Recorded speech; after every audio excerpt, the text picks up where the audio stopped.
What the heck was that?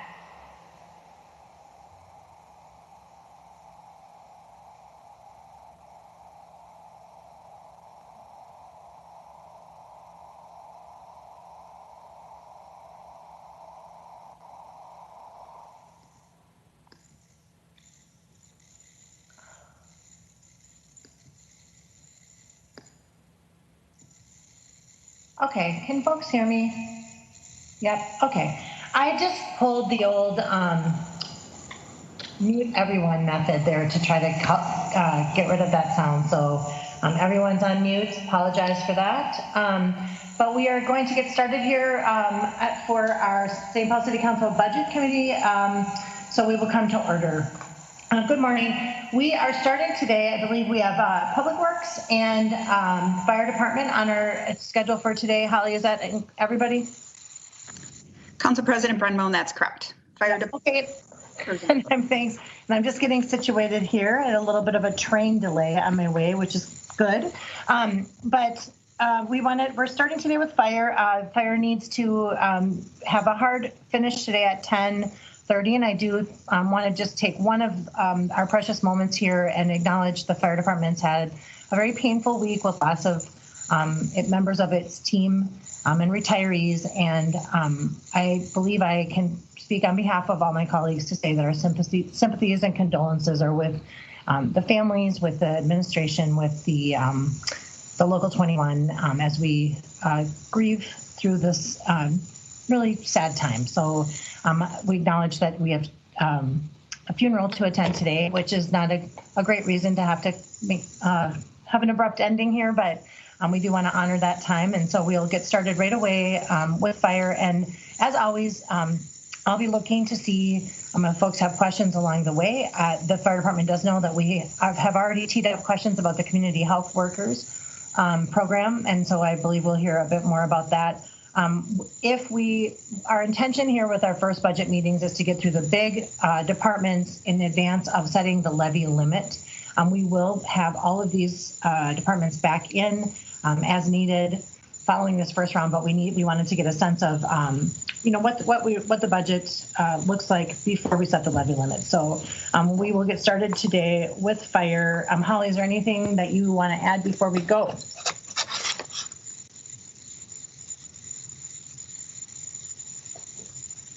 Sorry, my screen disappeared. No, You're sharing. I think you're sharing your screen. Yes, I will be sharing the fire department presentation as Chief Inks presents. Wonderful. Okay, well, why don't we get started with Chief Inks then? Welcome, and thank you for being here. Council President Brenmone, thank you. Thank you to the rest of the council, for this time and opportunity, and especially the support you have given us during this just challenging 2 weeks. So thank you. As I begin the presentation, I just want to touch briefly on the direction I gave our staff, my staff, and our team, as we started the process. As all of us know on this meeting and phone call, that we dug deep last year in our budget and looked at everything, including copy machines, and how we could reduce. So I knew going into this year, and given the state of the city and all of our departments, it would be very challenging for us as well as everyone. So with knowing that, I gave the direction to our team to be committed to as many responders on every one of our apparatus as possible, because I do recognize, and we all recognize, that our staffing model is the same as it's been since '09. So I took that off the table. We were going to protect our frontline personnel and our apparatus and provide as many responders on the street as possible. So knowing that, we took the approach of our reduction that was given to us. We took that number and first thought of how we could generate revenue. And we thought of some ideas there, and that I'll cover. We next went into programs we were delivering, and is there, given COVID and given the circumstances of this year, can we take this as an opportunity to think of a different way to deliver services and programs? And then our last approach, our third priority was we would have to look at positions and staff members and vacant positions, and can we reduce there? So just so everyone knows, that was our approach. And if I can move into the next slide, the general fund summary. So what this says, obviously, is that the fire department takes up or is part of 22% of the overall city's general fund. Moving to the next slide, the 2019 general fund, roughly 66.5 million. In 2020, we adopted a budget of 68.5 million almost, and I appreciate that. And we're looking at 2021's proposed budget of just over 68 million, with a difference of about $480,000. So with that as our proposed for 2021, I'll move right into the changes that we are looking at. Briefly overviewing some of the revenue ideas that we generated was to expand our services and provide services to the city of Lauderdale. So we entered into a contract with them this year, and that is valued at $75,000. And in addition, the next Chief, I just wanted to say that I can't see okay, now I can see the slides. Okay. You were saying advancing the slides, and it seemed like you were seeing them move forward, but I could just see a Skype screen. So I think, and that was that. I think that was what Ms. Naker was about to ask as well. So, all right. Sorry for the interruption. Thank you. Okay. A new generating idea that we developed was line 2 on this slide was the ALS interfacility transport service. We currently provide BLS interfacility transport, and moving that business model into advanced life support, we feel will generate an additional minimum $350,000 a year. The other revenue generating idea was to sell Station 51, and working with the planning department of the city, we feel that's valued at $1.4 million. Some of the positions that we are looking to reduce include 2 fire arson investigator positions, 1 EMS coordinator position, the community relations chief position, the health and wellness coordinator position. And then the program I was talking about, as many of you will have some questions, is the community health care worker program. And we feel we can do that a different way at less cost. I'll move into the next slide, the Lauderdale contract.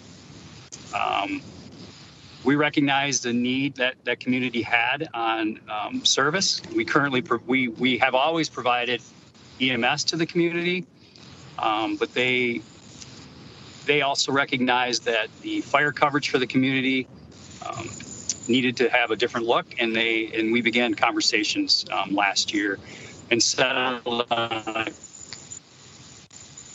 believe in July, for $75,000. Hearing no questions, I'll move on. The next slide is the ALS interfacility transport. As I touched on briefly, we have and we do provide basic life support, interfacility transport, and in expanding that business model into advanced life support, we feel we can generate additional revenue, and a bare minimum we believe can be $350,000 a year. There will be some additional training that's needed for some of our staff, and utilizing our Station 51 personnel, we feel we can meet that need and expand, as I said, our business model to provide advanced life support. Hearing no questions, I'll move on to the sale of Station 51, the next slide. We feel Selling the station not only helps us bridge some of the budget gap that we're faced with, as well as the city is faced with, but it also allows us to integrate the Station 51 personnel, EMS Academy, the basic life support responders, our EMT responders, into fire headquarters as well as Fire Station 1. This does multiple things. It obviously frees up that building to be available for sale, but it also allows us, as I said, to integrate those personnel into an actual fire station where many of them hope to be in their career. It helps expose our folks to what they're doing and helps, as I said, integrate Station 51 folks into an actual fire station and actually into headquarters where we can provide better supervision and better training. Hearing no questions there, I'll move on to the next slide.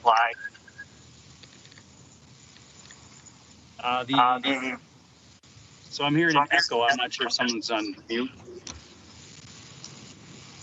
I don't know for sure. Miss Prince has her hand up, so why don't we go to Miss Prince quick and see if we get that echo. Miss Prince? Yeah, Chief Inks, before we get to the elimination of positions, I just want to clarify one thing. First, I want to say, it's just great to see these revenue generators. It's great creative work, and thank you for that. I just wanted to check on the status of our nearest first responder relationship that we had with the county. I know we were thinking of doing away with it, then I don't think we did away with it. Could you just update us on that? And I don't believe that has budget implications, but I'm just wondering, when I'm thinking about our service to Lauderdale, it got me thinking about that particular program. Yeah, Council President Brenmo and Council Member Prince. Yep. So we are still actively in the closest unit response program, as we were originally thinking of backing out of that, and obviously we're faced with a pandemic and multiple challenges this year, and we feel pursuing a different way or different ideas with the surrounding communities is a better approach. And so staying in that agreement and continuing conversations on how we can all provide the best service for all of our communities is, we feel, a better way to do it. So we plan on staying in the agreement for now and continuing conversations about that. And I trust that that doesn't impact the budget. I mean, it's budget neutral, is that right? Council President Brenmo and Councilmember Prince, that's absolutely correct. There is not a budget implication by maintaining our involvement in the closest unit. Thank you for that update. All right, thank you, Chief. Great. So moving on to the next elimination of 2 fire investigators. Currently, we're budgeted at 3 24-hour arson investigators. We have 1 vacant position there. We feel that moving that program, that service delivery, to a person, 1 person on 40-hour a week, and developing what we would like to call the fire investigation, utilizing other members of our response units to fill that need is a better, more efficient approach. So the dollar savings there is obviously the vacant position, and the current position that somebody's filling would be roughly $283,000 savings there. We'd still have 1 40-hour a week person, and with our command staff and with our command staff on the street, we feel we can still deliver that service and fill that need. Ms. Naker has a question. Thank you, Chief. Just curious, I think partly because we just had a major arson in Ward 2, and I'm just wondering, I appreciate the creative ways that you are working to fill this gap, but are we going to have a way to measure the impact of the elimination of these positions in particular? Will we be able to know whether or not that's impacting our ability to investigate these types of crimes so we can decide if we need to put these positions back later? Council President Brenmoen and Councilmember Naker, absolutely there's a way to measure this. And it's just simply if we're not getting the response that we need, that's one way to measure it. But we do have a lot of other resources besides our members on our department. We have the State Fire Marshal's Office, we have the National Response Team, and both of those agencies assisted our investigators in the obviously during the civil unrest and then the recent fire downtown. So we feel that with our partner agencies, with somebody dedicated 40 hours a week, along with training more personnel on the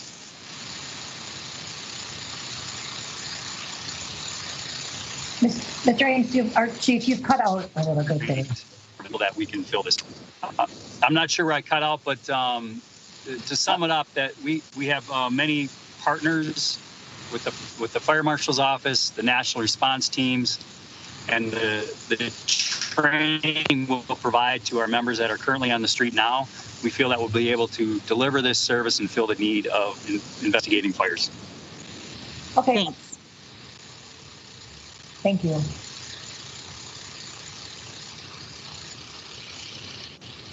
So moving on to the next slide, the elimination of one EMS coordinator position. We currently are budgeted for 3 24-hour shift EMS coordinators, and we have 1 vacant position there. We feel we can move the 2 that are currently on 24-hour shifts to 40-hour-a-week positions, stagger their hours and still cover the need. And we feel we can give up that position at this time with a salary savings of roughly $140,000.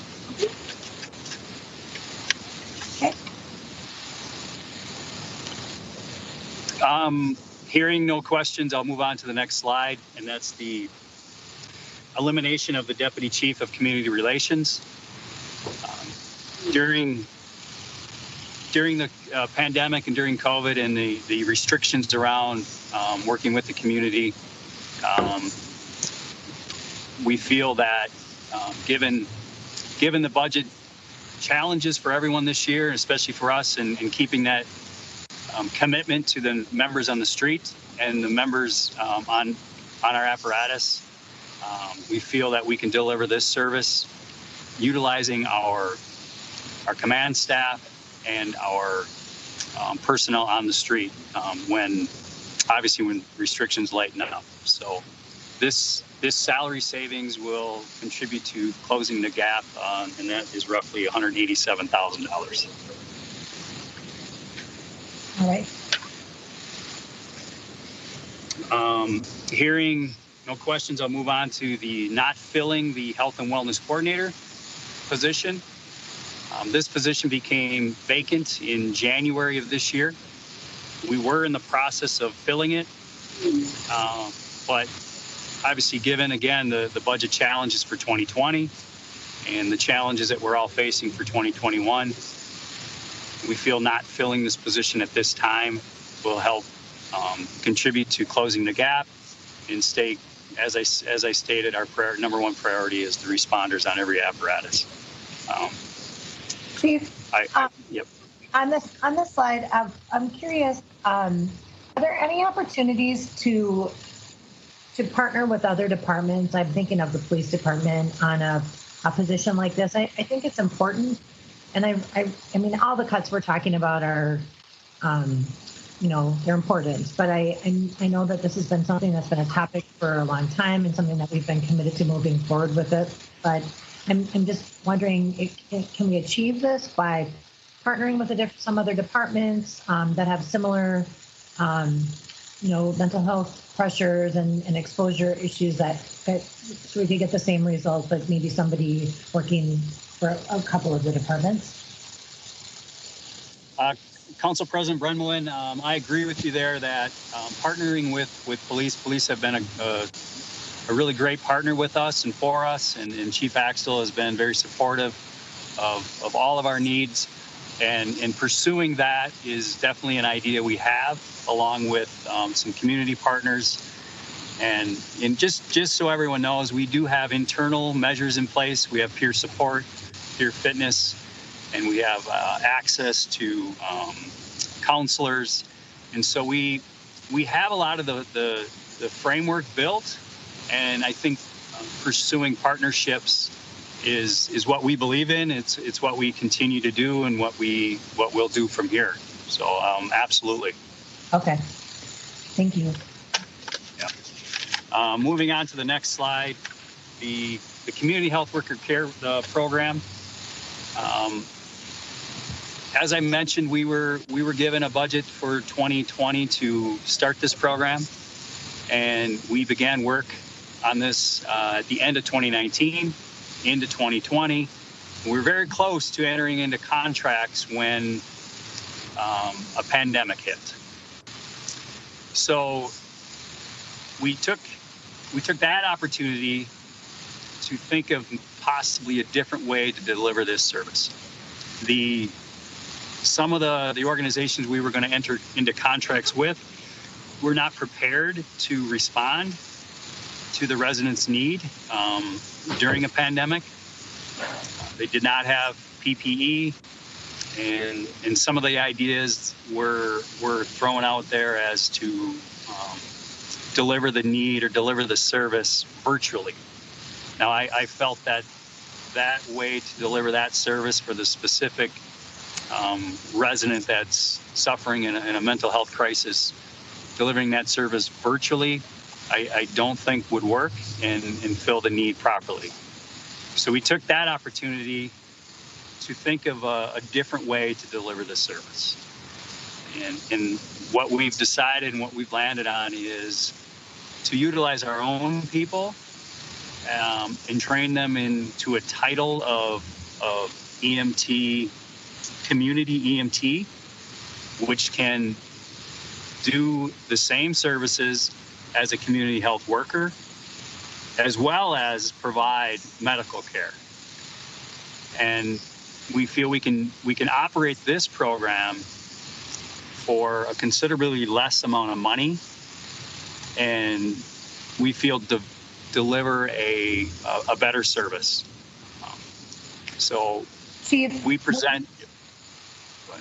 Chief, will we see the $250,000 and the $130,000 one-time money in the 2020 true-up budget? Was this all spent in 2020, or will it be turned back? Council President Brenmoen, as I mentioned in my years are getting mixed up, I apologize, but my 2019 presentation for 2020, I made a commitment to the council and the residents of St. Paul that if we did not spend this money on this program, I would return it. And we returned for 2020 $372,000. I needed $8,000 to get our folks trained up for this new program, and the rest of the dollars I did return. Okay. And of course, we're trying to make sure that we're talking about 2021 and recognizing that we will be talking about the gap for 2020. But I just wanted to make sure that we acknowledge that piece of this proposal. I see Ms. Naker also has a question. Thank you, Chief. I really appreciate the clarity on this. I know we all had a lot of questions about the way this program has morphed since we first heard about it. And I am understanding you to say that you really took the opportunity of the pandemic to think long and hard about how the program could actually work best and made some changes. So it's still the program that was proposed under Community First Public Safety, but modified in a way that will make it more effective. And if I'm understanding you right, I think that's great to have done that work.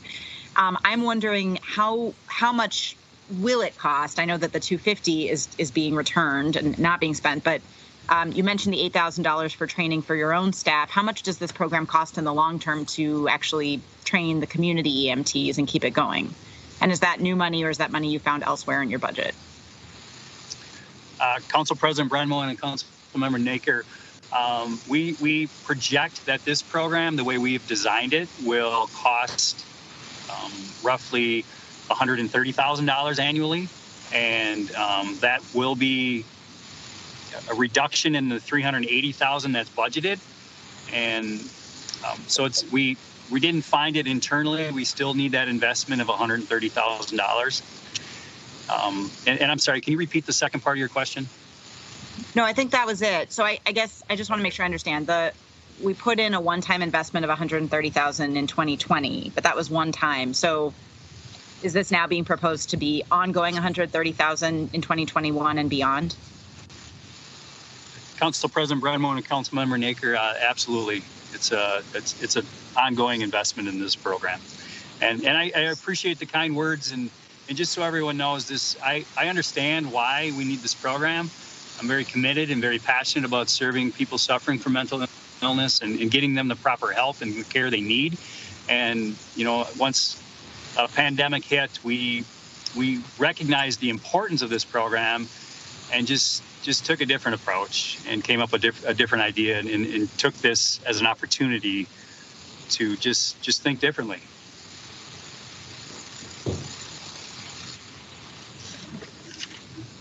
Thank you.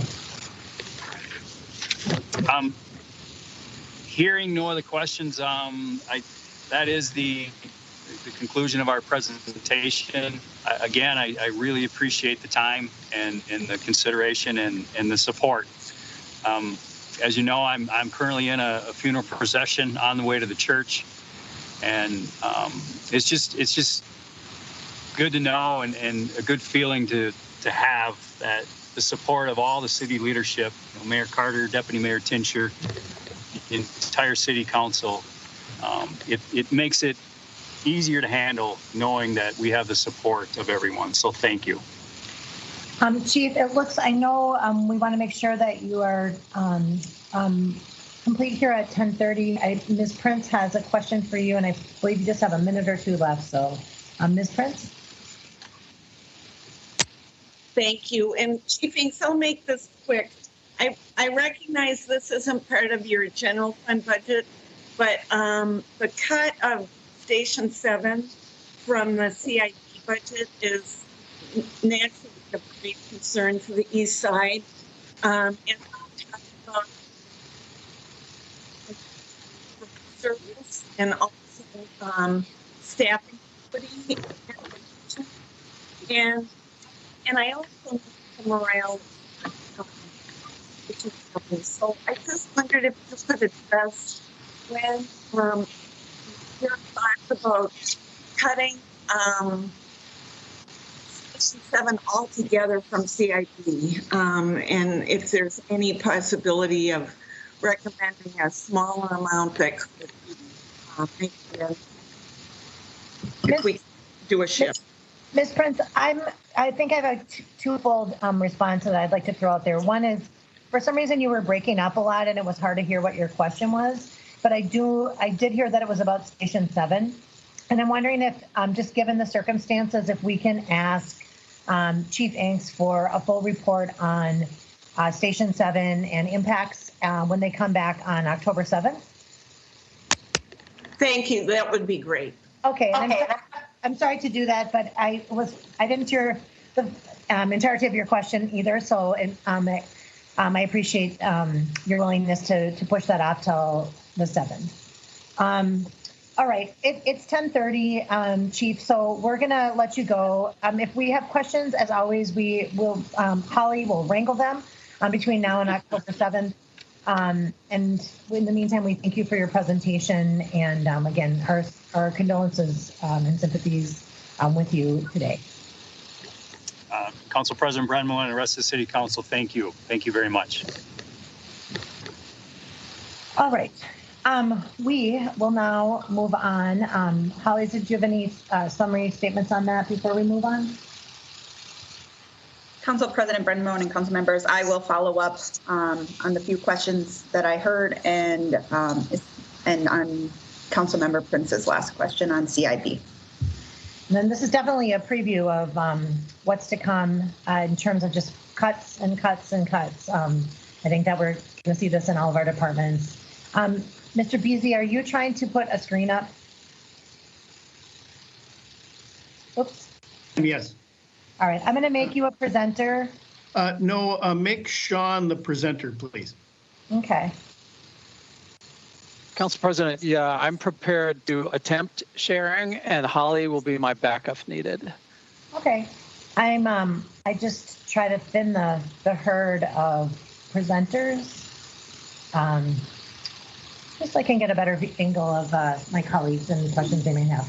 All right, so we are moving on to Public Works, and this is again the quick overview information so that we have a sense of what's going on before we set the levy limit. This is Mr. Kershaw's first budget presentation to the council, so let him have it.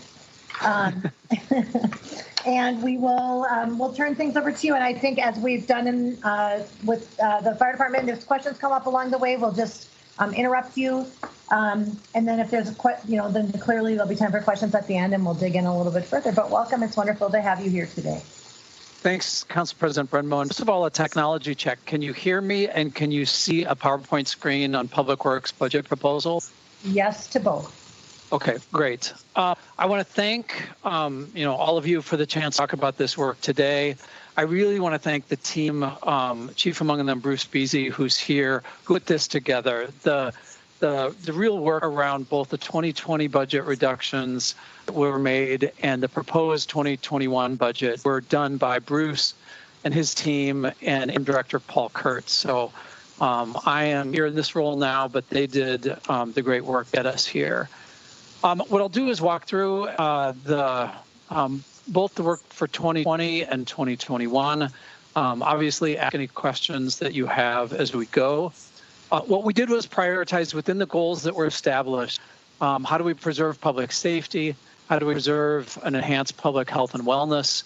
Then how do we preserve and enhance the public infrastructure? And those were the overlying goals that guided our work that we're going to talk about today. So the work for 2020 responds to questions on the impact of COVID-19, what cost containment strategies do we use for this year, and if you can see this slide, there's about a little less than 1.5 million in cuts for 2020.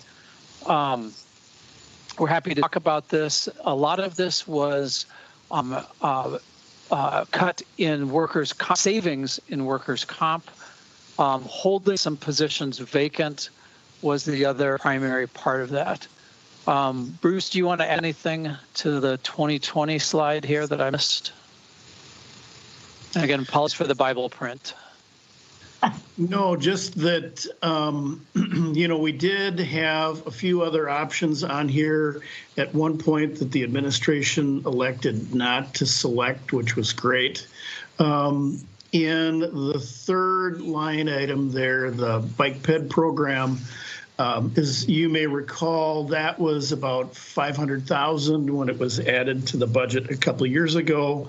$205,000 has been pulled off to support the bike ped work on Ide Mill Road, and there's $100,000 left for the Hidden Falls Trail. So this 195 reduction, while difficult, it did preserve some bike and ped programming. Thanks, Bruce. One of the questions just relates to grants. This is not really general fund. We can come back to this if you like. The Ramsey County SCORE grant supports our work in recycling. We can come to back to that if you like. One of the questions was what's new functionality this year. We will be rolling out, it says communication suite, but it's what it's really doing is replacing our current snow emergency app with a much improved, we believe, web functionality that will work across all platforms and will allow people to geolocate wherever they are and what are the snow emergency restrictions that apply to their exact location. This has been a partnership with the Office of Technology. We're grateful for their work there. It's currently in development, and we believe it will be ready in October for us to roll out this snow emergency season coming up. 2021, but again, the same questions. I'll walk through the summaries, what the impact staffing and services, and we can obviously talk about impact in our work and the community. There are two budget increases proposed 2021. Increase in traffic signal electricity costs that we need to correct a recent budget imbalance.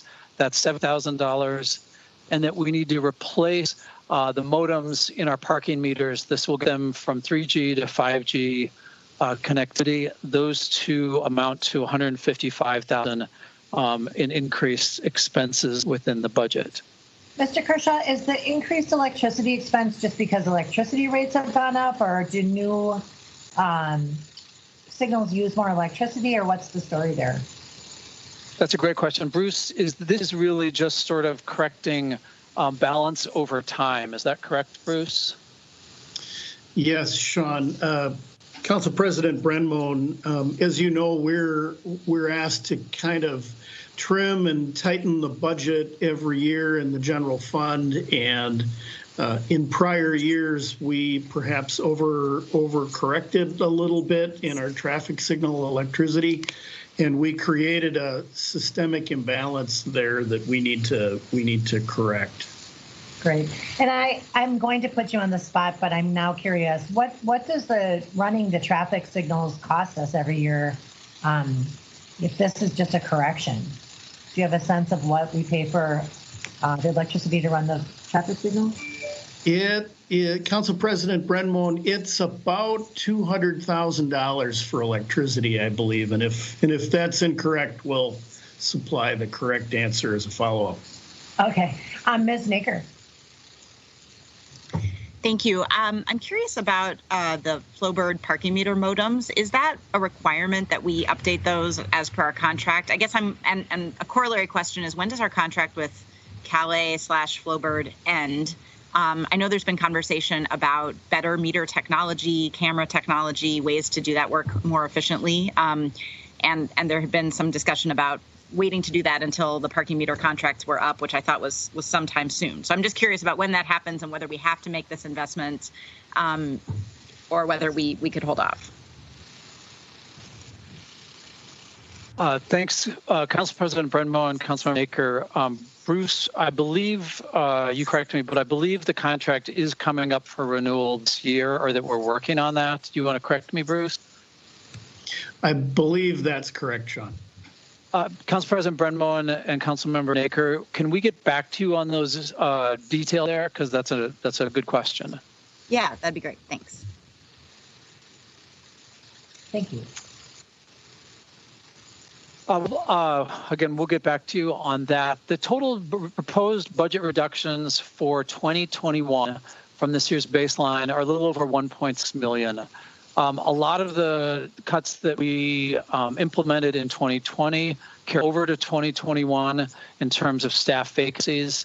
You'll notice that there is a cut in the overlay program of about $300,000.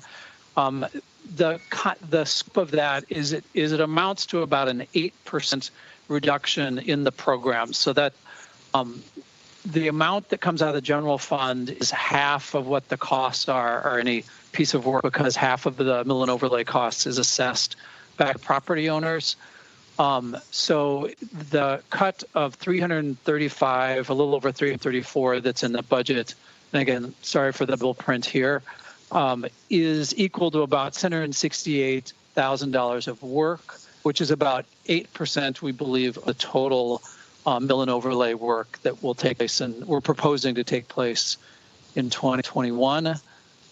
You will see a slight reduction in the bike ped program, and then continued vacancies that we hold next year in order to preserve staff that we have and to correspond with some of the changes in the capital programs that we have.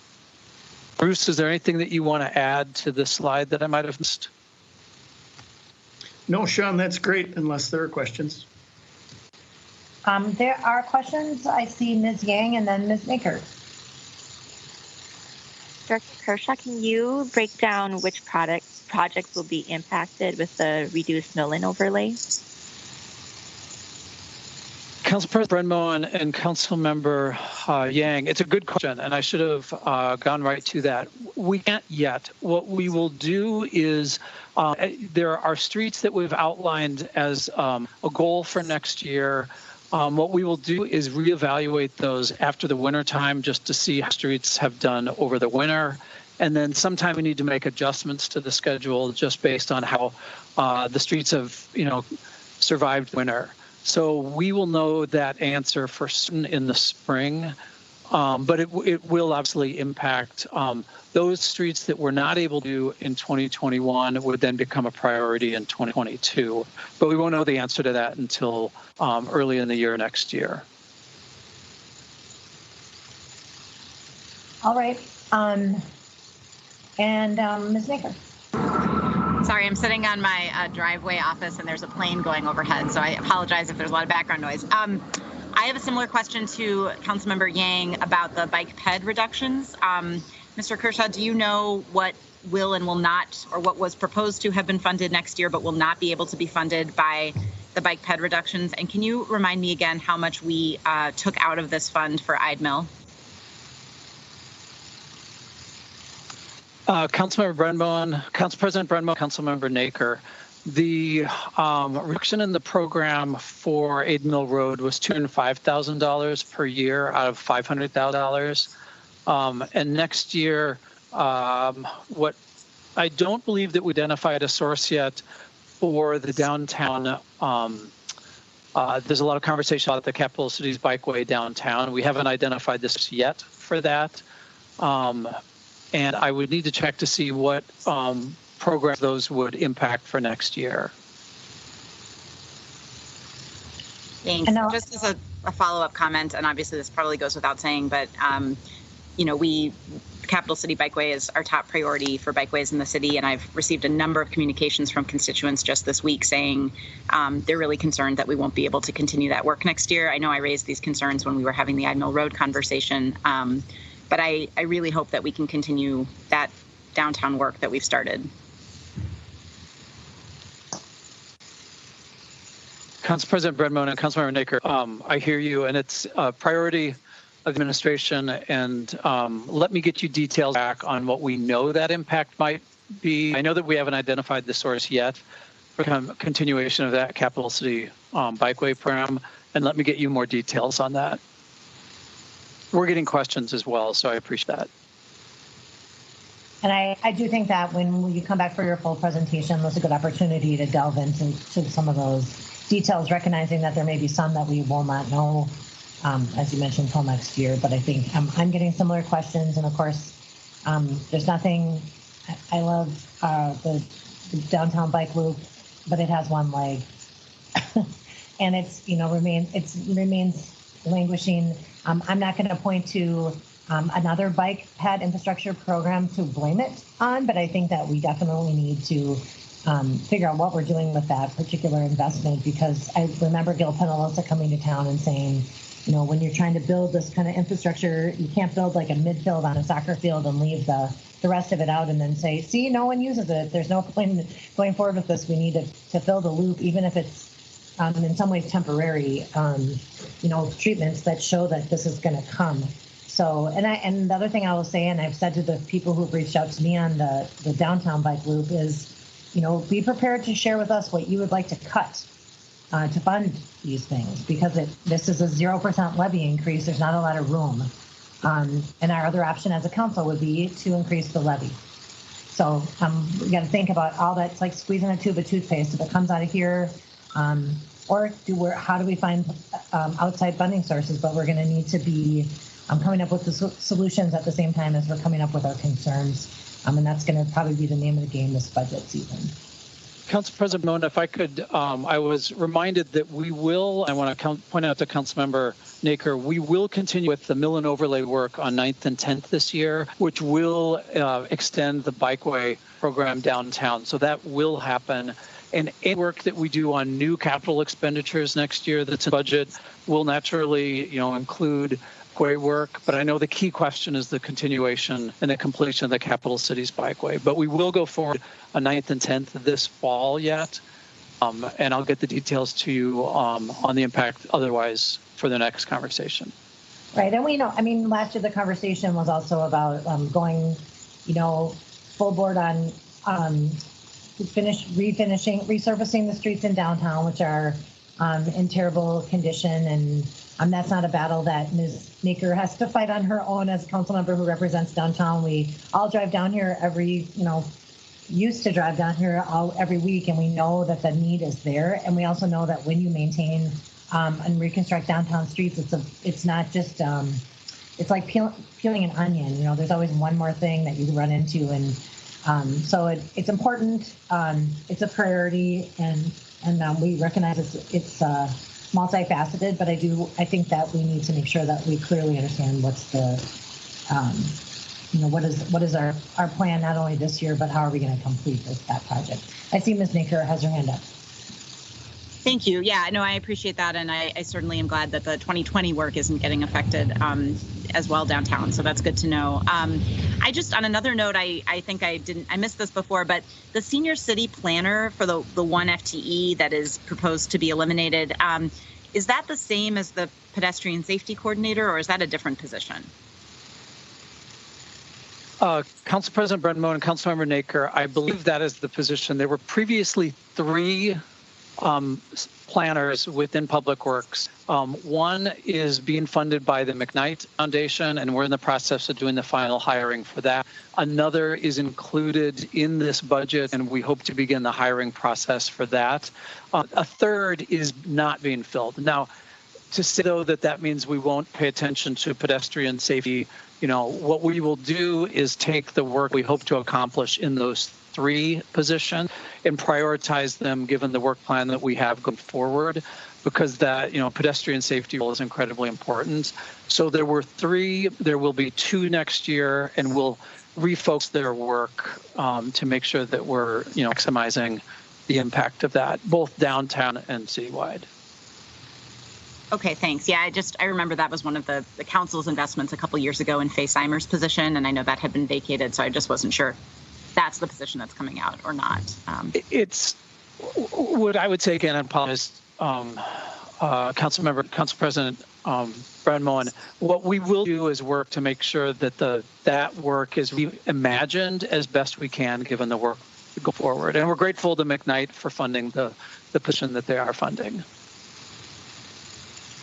Great, thank you.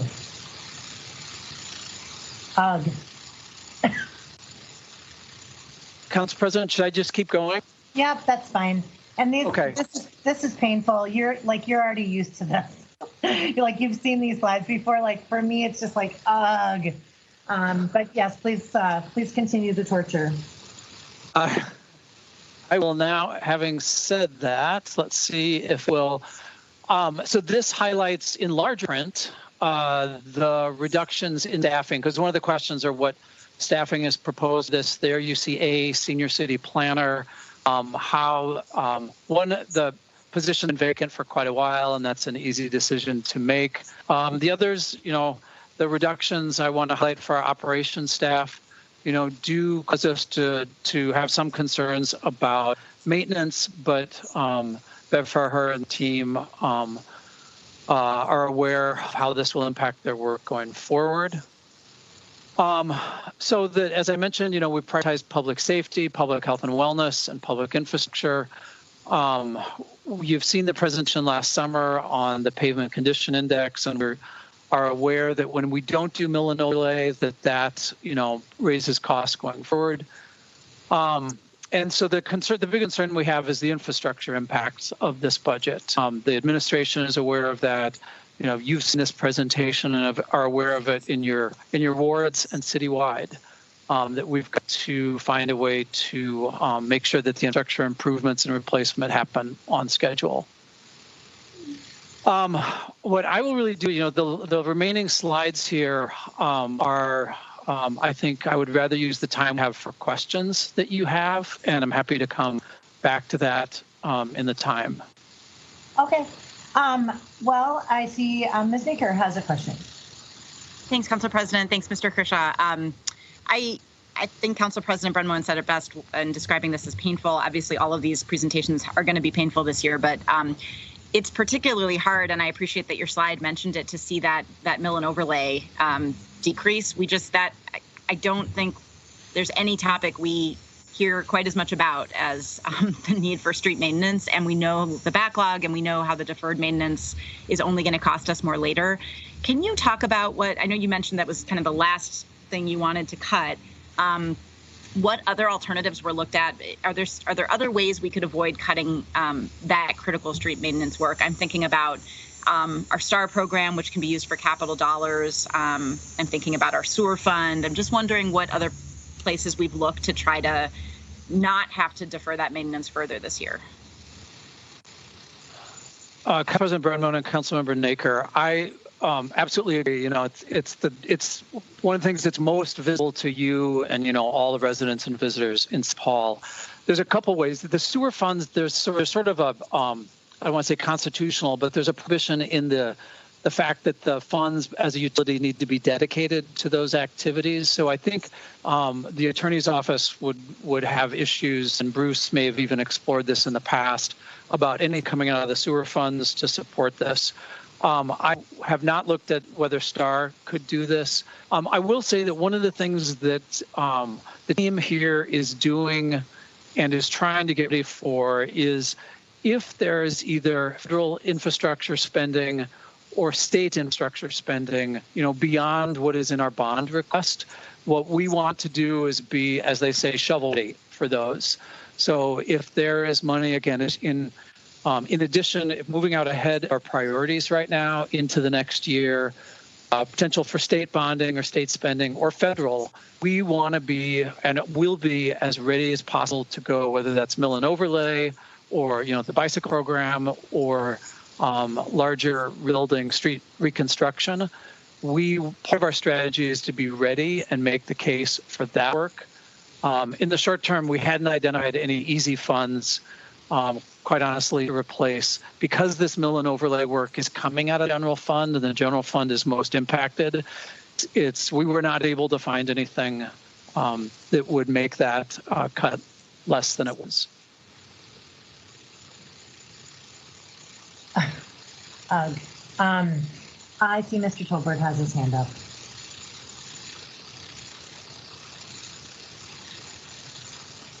Mr. Tolbert, if you're talking, you have mute on. Thank you. I just want to second what Councilmember Naker's question was getting at in cutting mill and overlays. And out of curiosity, do you have a mill and overlay map of kind of do we have it similar to SRSVP, where it's like, this is the order of ways things are going?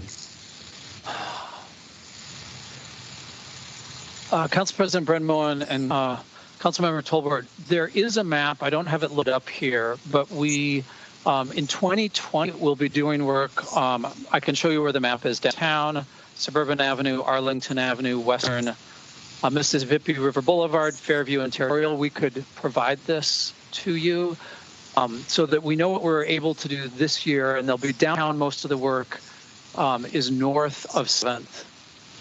What we haven't done, we have in the 5-year plan what we would like to do in 2021, but that obviously will be impacted by these cuts. But I'd be happy to share a map of the work that will be beginning, you know, soon here. We did a pre-construction meeting this morning on mill and overlay work. I could share that with you. Yeah, because, you know, obviously I know something has to be cut, and as Council President Brenmoen mentioned, you know, there's a trade-off and there's a cut and there's a well, you get what I'm trying to say. Anyways, we have for the last 3 or 4 years really pushed not to kick this infrastructure maintenance down the road, and it seems like it's the first thing that we're doing, especially after those extra large investments last year for this year's budget. I think it's one of the last things. I mean, you know, we want more SRSVP and we want more mill and overlays, and I get worried that we're going to do what previous councils have done for decades, and it's going to catch up again. So if you can look at alternatives, I will. I'm saying this more as and I know I'm not offering something else to cut. I will look at the budget closer when you come back. But I will just say, from a policy standpoint, I feel very strongly that keeping the mill and overlays is a priority. And quite frankly, it's a priority not just because of traffic, but for pedestrians and bikers. Bike routes, and I'm not going to relitigate 8 Mill Road, but when we talked about 8 Mill Road, one of the things that we talked about is we need to keep up on the current bike lanes that we have, because some of them are unbikeable. And the mill and overlays are one of the things that continue to allow the existing bike infrastructure to be usable. Otherwise, we might have lines down there and we might put bollards up, but people can't ride on them safely.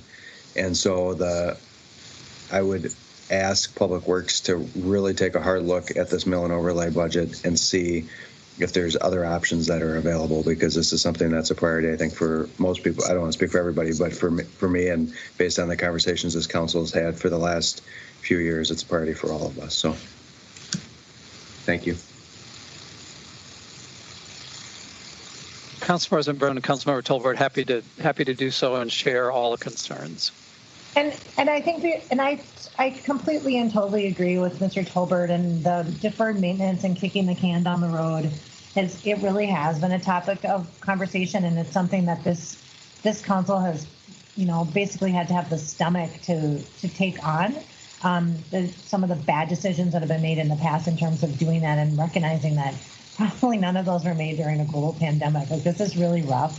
And I know that Director Kershaw is, looking at the Public Works street construction funding more holistically, kind of in the long term. And I appreciate that, because as I'm sitting here and thinking, well, we could raise the levy 1%, and that would be a modest increase, but that would get us $1 million. $1 million. Or 1.25, which just doesn't solve our crumbling infrastructure issue. I mean, this is an investment that Holly can probably chime in, but I think we were talking somewhere along the lines of almost $30 million a year, just to kind of catch up.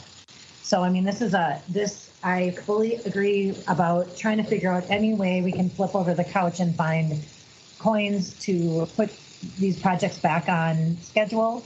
But also, I really want to make a commitment, again, at the risk of speaking for all of us, but to partner with Public Works to figure out how we can look at this in a much larger way, because the investment, I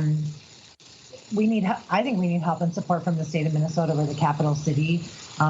Even an appropriate increase to our unfunded need and local government aid could help us reach that goal. So looking at this year, obviously, is very important, but also, come on. This is a really big deal and something we need to throw some serious money at in order to make a dent in it. So I think both things are served over to you, and as we walk into this budget season and beyond. Mr. Kershaw. Council President Brown, happy to take that on. And I just have to say, I've only been here, I think this is my 6th week. How amazing the staff is. I mean, first of all, you have anyone who's over at Dale Street, I guess all working, is probably clapping now to hear, conversation. They are doing a phenomenal job in terms of maximizing the resources we have. The whole engineering team in terms of designing, new construction opportunities. We couldn't have a better team to think about going forward. So I absolutely agree. Administration agrees that you don't really defer these costs. They just get bigger later on. And while we are where we are in the short term, we'll, look, as you say, under the cushions. I think we have a great opportunity looking forward, whether that state opportunities or federal opportunities, make a big case for something that's this important. I don't say that to minimize the short-term concerns, but I think we have a huge opportunity going forward. We hope so. All right. Are there other questions? I thought I saw, I'm looking to see if anyone has a hand raised or mute button off. Great. Well, it looks like we're out of questions at the moment. I mean, there's definitely homework and takeaways that we will look forward to hearing back for our full check-in in the future next month or the following month. Yes, this is a great summary of what a 0% levy looks like. And again, this is clearly going to be a challenging conversation as we move forward. So I appreciate this. I appreciate knowing what we are going to be continued on, and I really look forward to hearing a more in-depth report on impacts to particular projects and particular areas of our city. So we thank you for being here today, and we will hear back from you with a full report from Public Works in the weeks ahead of us. So thank you so much. Thank you. All right. Holly, anything to add? Council members, council president, council members, this afternoon at the library board meeting, we will be hearing on general fund changes to the library department. And then next week, we will be hearing general fund changes from the Parks and Recreation Department and the Department of Safety and Inspections. So I've collected your notes, and we'll be getting follow-up information within a couple weeks. Great, and I appreciate that, Holly. And I just want to say to you and to my colleagues, Holly does a great job of getting information to us ahead of budget meetings and following up after budget meetings. There's a ton of information that comes flying at us during the budget season, but I encourage you to, prioritize those messages that are coming from Holly, and especially if there's questions, to get them to her in advance of our budget meeting so that she can tee them up and we get the best report possible from our department directors and staff. So thank you, Holly, for your diligence on this work and for helping us do our best work. I really appreciate that, and I want to acknowledge that at this meeting. And we'll do our best to help you do your job as well as by doing our part. So with that, we are reached the Miss Houston, yes. Sorry, Council President, I just wanted to also remind everyone listening and the council members that we are having our community engagement public hearing tomorrow evening at 6 p.m. And we have, I believe, about 13 people that will be participating in that at this time.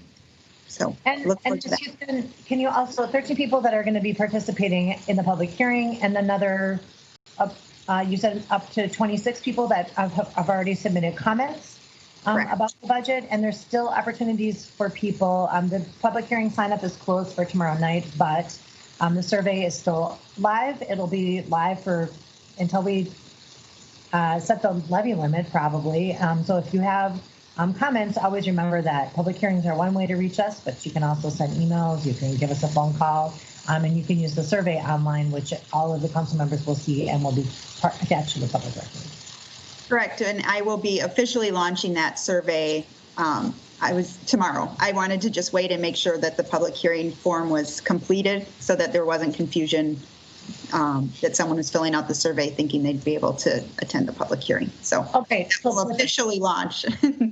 Okay, so then we'll spread the word about the survey tomorrow when it launches, and invite people to continue sharing their thoughts with us. I think, at least speaking for myself, like we heard the budget, I didn't quite know how to react because it wasn't clear where our cuts were going to be. And I think as we go through these budget meetings, it becomes more and more apparent where the pain points are. And we may find that people have more to say this time around during the course of the budget than in the front end of the budget. So I think having that survey to continue our process of engaging our community throughout the budget is great. And I appreciate that we will have that launched tomorrow, and we will advertise it and welcome people's input. So thank you for that, Ms. Houston. Okay, looks like nobody else has comments at this time. So seeing none, we will be adjourned. Thank you so much.